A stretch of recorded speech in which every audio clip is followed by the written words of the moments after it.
नमस्कार, मैं हूं आपके साथ गौरव राजेंद्र। बुलेटिन की शुरुआत करते हैं। केंद्रीय गृह एवं सहकारिता मंत्री अमित शाह ने देशवासियों से 8 जनवरी से 11 जनवरी तक गुजरात के सोमनाथ में मनाए जा रहे सोमनाथ स्वाभिमान पर्व से जुड़ने की अपील की है। यह पर्व सोमनाथ महादेव मंदिर पर हुए पहले आक्रमण के 1000 वर्ष पूरे होने के अवसर पर मनाया जा रहा है।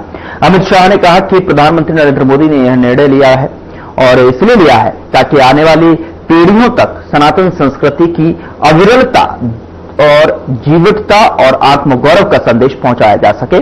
साथ ही उन्होंने कहा कि सोमनाथ महादेव मंदिर न केवल 12 ज्योतिर्लिंगों में से एक है, बल्कि यह भारतीय सभ्यता की अमरता और कभी हार न मानने वाली चेतना का प्रतीक भी है। गृह मंत्री ने अपने सोशल मीडिया पोस्ट में कहा कि बीते 1000 वर्षों में सोमनाथ मंदिर पर कई हमले हुए, लेकिन हर बार यह और अधिक भव्यता और दिव्यता के साथ पुनः खड़ा हुआ। उन्होंने कहा कि मंदिर को मिटाने का प्रयास करने वाले इतिहास के गर्भ में समा गए, लेकिन सोमनाथ आज भी वैभव के साथ खड़ा है। करोड़ों संतानों का अजय स्वाभिमान है श्री सोमनाथ महादेव की पावन धरती। वर्ष 1026 से सोमनाथ को विध्वंस करने की कुटिल कोशिशें बार बार हुई, लेकिन ये विध्वंस की नहीं, 1000 साल की अटूट आस्था की गाथा है। अनगिनत सनातनियों ने सर्वोच्च बलिदान दिया। उसी सनातनी शौर्य के 1000 वर्षों का महापर्व है सोमनाथ स्वाभिमान पर्व, जिसमें गूंजेगा 72 घंटों का अखंड ओंकार, बहेगी आध्यात्मिक संगीत की रस। उधर मुख्यमंत्री योगी आदित्यनाथ ने गुरुवार को प्रारंभिक उत्तर भारत और इसके सिक्के पुस्तक का विमोचन किया।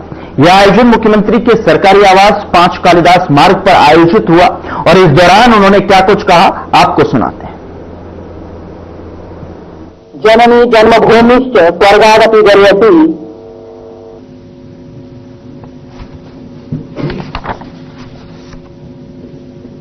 आज के इस समारोह में उपस्थित उत्तर प्रदेश सरकार में मंत्रिमंडल के मेरे वरिष्ठ सहयोगी, प्रदेश के पर्यटन और संस्कृति मंत्री श्री जयवीर सिंह जी, हिंदुजा ग्रुप के चेयरपर्सन श्री ए.टी. हिंदुजा जी, ट्रस्टी हिंदुजा ग्रुप श्री पी.पी. हिंदुजा जी,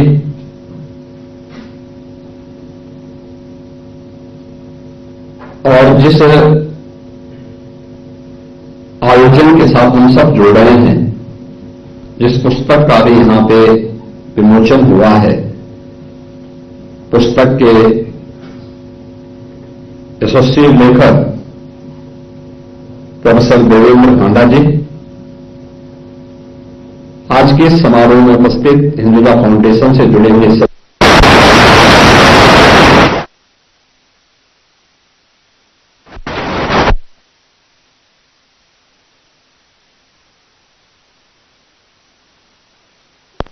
सबसे पहले हिंदुजा फाउंडेशन को, इस पूरे आयोजन को आयोजित करने, भारत की धरोहर को संरक्षित करने के अपने इस अभियान के प्रति योगदान देने के लिए हृदय से धन्यवाद देते हुए आप सभी का मैं उत्तर प्रदेश सरकार की ओर से हृदय से स्वागत करता हूं, अभिनंदन करता हूं।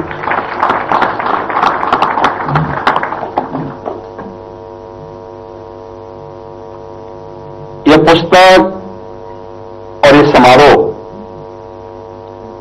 एक केवल एक सामान्य पुस्तक का विमोचन नहीं है, दुनिया की आंखों को खोलने वाला एक दस्तावेज भी है।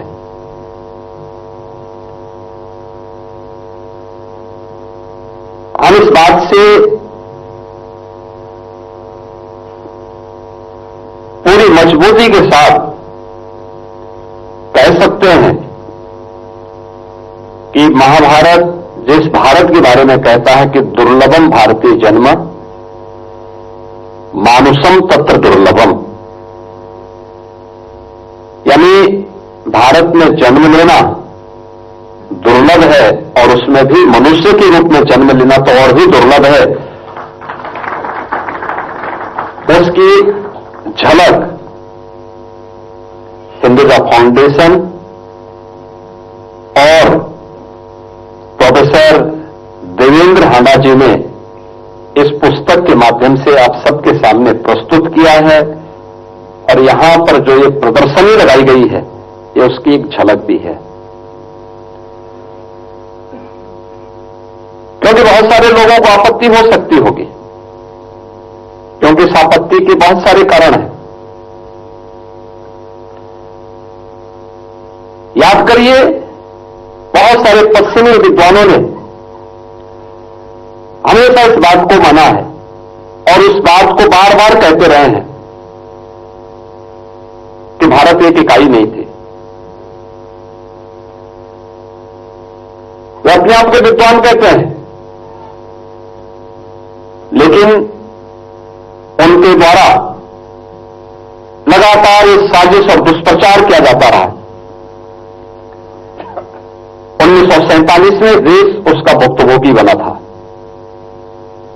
जब भारत के दो अभिन्न हिस्से भारत से अलग कर दिए गए थे। तो भारत के अंदर जो ब्रिटिशर की साजिश थी कि भारत एक इकाई नहीं, वे अलग अलग भागों में उसको विभाजित करना चाहते थे। उनकी मंशा थी अपने आप को दिखाने के लिए कि हम ही शासन कर सकते हैं, इनको शासन करना नहीं आता। और ये भारत को उस देश से कमजोर करने के लिए उन्होंने उस समय जो साजिशें रची, लेकिन इस भारत ने उस समय भी उसका जोरदार प्रतिकार किया। याद करिए ना, भारत कब एक नहीं था। जब भारतीय मनीषा इस बात का उद्घोष करती है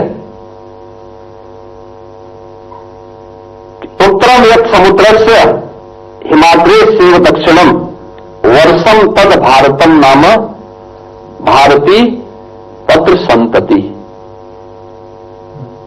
आप याद करिए ना,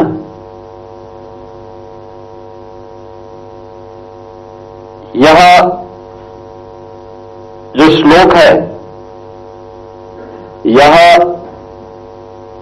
ब्रिटिशर ने भी नहीं दिया है और इस्लाम ने भी नहीं दिया है। भारत की हजारों वर्षों की इस विरासत का प्रतीक है जो हिमालय से सुदूर दक्षिण तक समुद्र पर्यंत तक फैले इस विस्तृत भूभाग को भारतवर्ष के रूप में जानता है। यह भारतवर्ष जिसमें वर्तमान का भारत भी है, पाकिस्तान भी है, बांग्लादेश भी है, ये बृहत्तर भारत, यही बृहत्तर भारत, यही भारतीयों का देश है। इसकी संपत्ति भारतीय कहलाती है। ये हजारों वर्षों की इस विरासत को लोग विस्मृत कर दिए, इसलिए इस प्रकार की टिप्पणियां करते हैं। ये जो सिक्के यहां प्रदर्शित किए गए हैं उत्तर भारत से जुड़े हुए, और पुस्तक की जो टाइटल भी दी गई है कि प्रारंभिक उत्तर भारत और इसके सिक्के, आपने देखा होगा इसमें अयोध्या के सिक्के भी हैं, इसमें गुप्त काल और मौर्य काल से जुड़े हुए भी सिक्के हैं। यानी हिंदुजा फाउंडेशन ने 34,000 से अधिक ऐसे सिक्के जो भारत की धरोहर के रूप में भारत की उस ऐतिहासिक पृष्ठभूमि को वर्तमान पीढ़ी के सामने एक बेहतरीन प्रमाण के साथ प्रस्तुत करता है।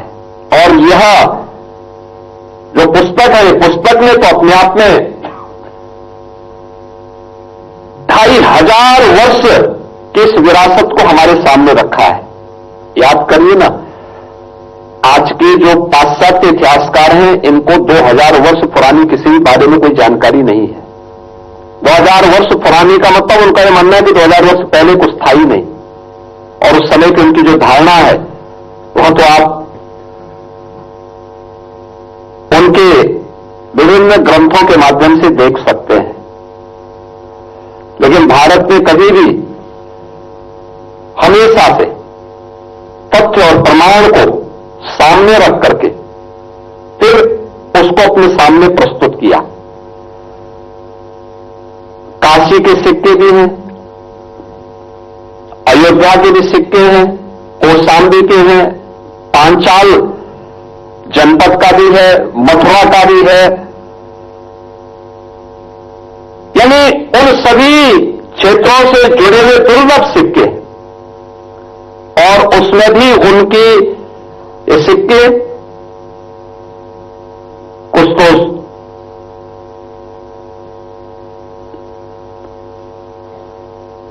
तांबे के हैं, कुछ चांदी से जुड़े चांदी के हैं, कुछ अन्य मिक्स धातु से भी बने हुए हैं। इन सिक्कों से हमें उस समय की मापक पद्धति के बारे में भी और उस समय के इतिहास को समझने, उस समय की भौगोलिक, सामाजिक और आर्थिक परिस्थितियों के बारे में भी जानने का एक बहुत बड़ा अवसर प्राप्त होता है। आप याद करिए ना, इतनी भारी विरासत आज भी पश्चिम में मानने को तैयार नहीं। आज भी ये मानते हैं कि दुनिया को लोकतंत्र होने दिया, जबकि इससे बड़ा सफेद झूठ दूसरा नहीं हो सकता। याद करिए, वैशाली गणराज्य ये अपने आप में लोकतंत्र की आधारशिला रखने वाला प्रारंभिक गणराज्यों में से एक है। और इसीलिए आदरणीय प्रधानमंत्री जी ने G20 समिट के दौरान इस बात को पूरी मजबूती के साथ कहा था कि भारत दुनिया का सबसे बड़ा लोकतंत्र ही नहीं, बल्कि भारत लोकतंत्र की जननी भी है। यह भी प्रधानमंत्री मोदी जी ने इसलिए कहा क्योंकि लोकतंत्र के बारे में अगर किसी को जानना है तो उसको भारत से सीखना होगा। ये सिक्के भारत की विरासत के प्रतीक हैं, भारत की धरोहर के प्रतीक हैं। दान करिताराम वसुदेव कुटुंब। यहां रुकना एक छोटे से ब्रेक ले, ब्रेक के उस पार खबरों का सिलसिला लगातार जारी है।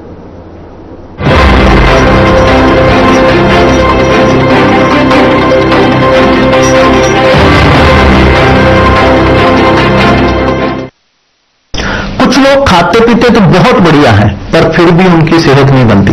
पिचके हुए गाल हैं, हड्डियां निकली हुई हैं, पैंटें ढीली हैं, कपड़े जचते नहीं, कोई पर्सनैलिटी नहीं। ऐसे लगता है इधर से खाए जा रहे हैं, उधर से निकले जा रहा है, क्योंकि उनका पाचन तंत्र खराब है। और जब तक के पाचन तंत्र दुरुस्त नहीं होगा, वो जितना मर्जी अच्छे से अच्छा खा ले, उनकी सेहत नहीं बन सकती। इसलिए हमारी संस्था सन्यासी आयुर्वेदा ने एक ऐसी दवा का निर्माण किया है जो कि आपके लीवर को, आपके पाचन तंत्र को दुरुस्त करने का काम करती है, ताकि आप जो भी खाएं उसका पूरे का पूरा निचोड़ आपके शरीर को लगे, आपकी भूख बढ़े, खाया पिया सही से लगे, नया खून बने, हड्डियों में जान आए, वजन बढ़े और आप मोटे तगड़े खूबसूरत पर्सनैलिटी के मालिक बन जाएं। सिर्फ 655 रुपए की पूरे 1 महीने की दवा होती है, और आप इसे घर बैठे 01145454545 पर फोन करके दवा मंगवा सकते हैं।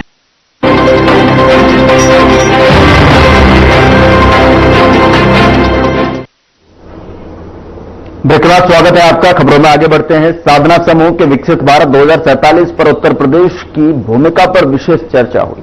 क्राउन प्लाजा नोएडा मयूर विहार में कार्यक्रम का आयोजन किया गया, जिसमें आचार्य शैलेश तिवारी शामिल हुए। उन्होंने चैनल हेड ब्रजमोहन सिंह रघुवंशी ने चर्चा की। इस दौरान उन्होंने क्या कुछ कहा, आइए आपको सुनाते हैं।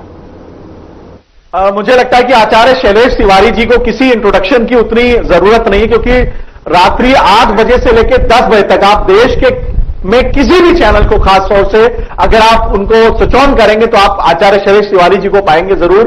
और अपने धर्म की बात को जितनी बेबाकी से इन्होंने रखा है और बहुत विरोध भी झेला है, बहुत कष्ट भी झेला है, लेकिन अपने धर्म को उन्होंने स्थापित किया। और मैं आपको बताते चलूं, अगर आज इनको साधना परिवार अपने मंच पे बुलाता है और वर्तमान परिवेश में इनको इस देश के सबसे सर्वोत्तम और सबसे बड़े व्यवसायी भी कोई बुलाए तो इनका मंच यह है कि मुझे किसी प्रलोभन में किसी के पास नहीं जाना।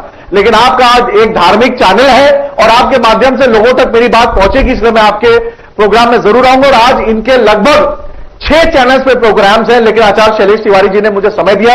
सर आपका बहुत बहुत धन्यवाद और मैं इसके लिए आपका बहुत ऋणी रहूंगा, क्योंकि आपने मंच पे आपने बात आप यहां पे आए।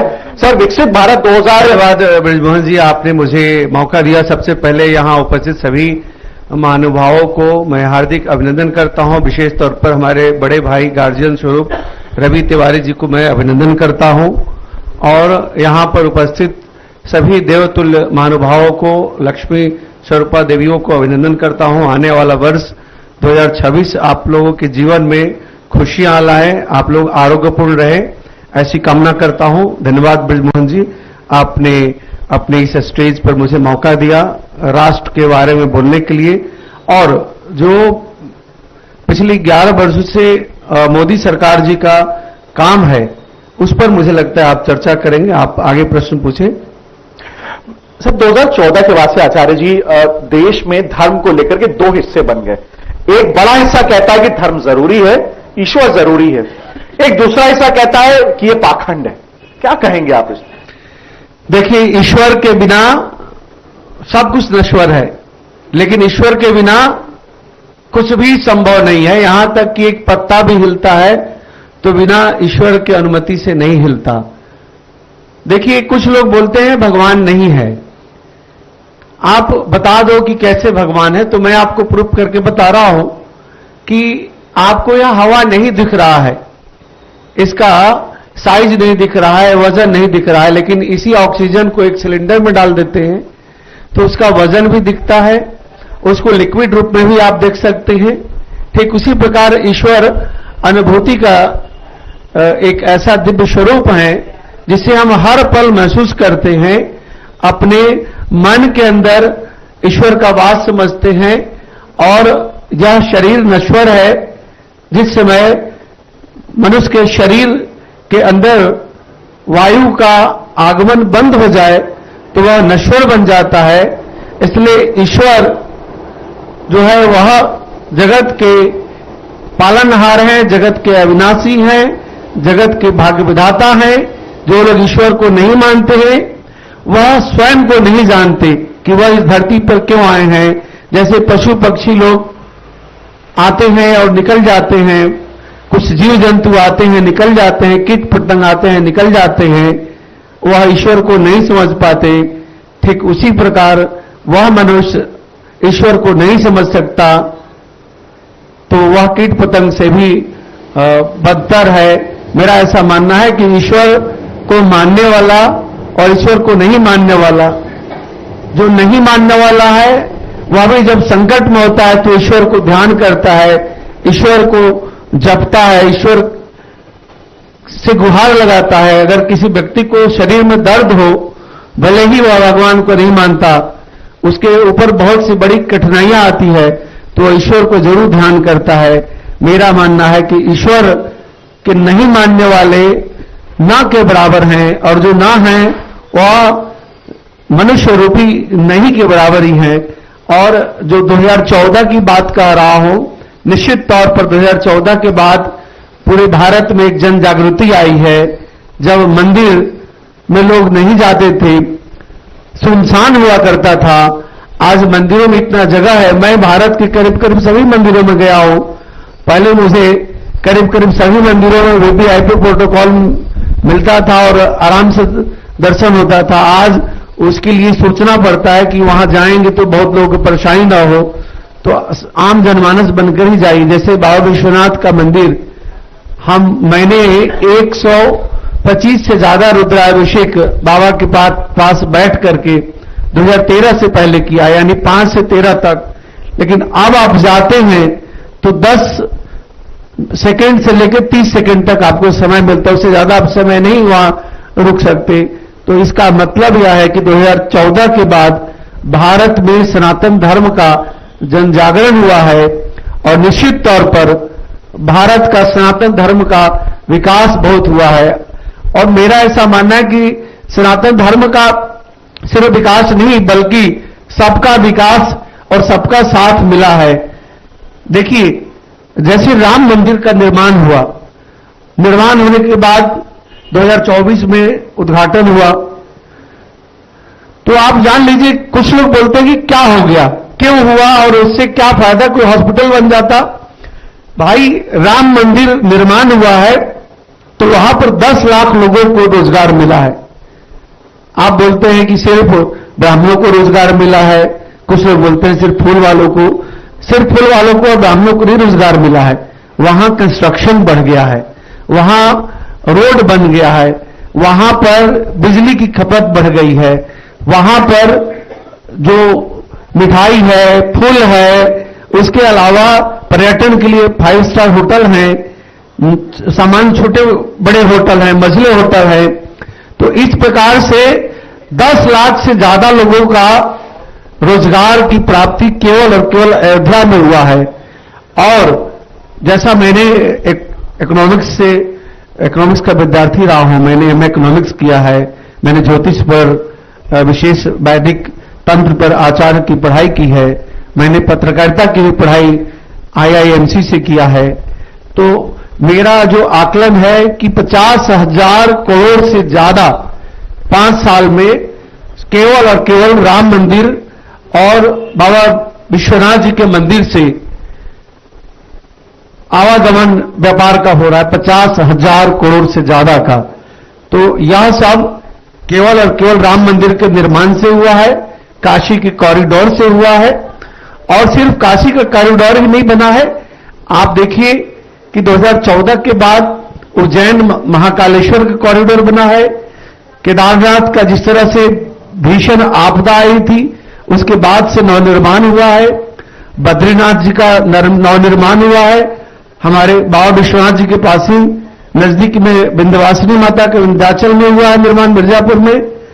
और सिर्फ हम यही नहीं कह सकते, सनातन धर्म में बहुत बड़ा जन जागृति आई है। आप उत्तर से दक्षिण, पूरब से पश्चिम, यानी उत्तर से आप मां वैष्णो देवी से कह दें और दक्षिण में आप रामेश्वरम तक कहें, सब जगह निर्माण हुआ है, सब जगह उत्थान हुआ है, नव निर्माण हुआ है और सनातन की जन जागृति हुई है। कहीं न कहीं इसका श्रेय हमारे देश के यशस्वी प्रधानमंत्री नरेंद्र मोदी जी को जाता है और उत्तर प्रदेश के यशस्वी मुख्यमंत्री योगी आदित्यनाथ जी को जाता है। सिर्फ और सिर्फ लोगों को लगता है, बहुत लोगों ने कहा था कि हॉस्पिटल चाहिए था, तो हॉस्पिटल भी बनेगा। राम मंदिर बन गया तो मंदिर के लिए हॉस्पिटल भी बनता है, मंदिर के लिए गरीब बच्चों के लिए विद्यालय भी बनता है, संस्कृत विद्यालय भी बनता है, पशु चिकित्सालय भी बनता है। इसके अलावा फ्री का भोजनालय भी होता है, फ्री का धर्मशाला भी होता है। तो इस प्रकार से मानव कल्याण। फिलहाल बुलेटिन में इतना ही। नमस्कार।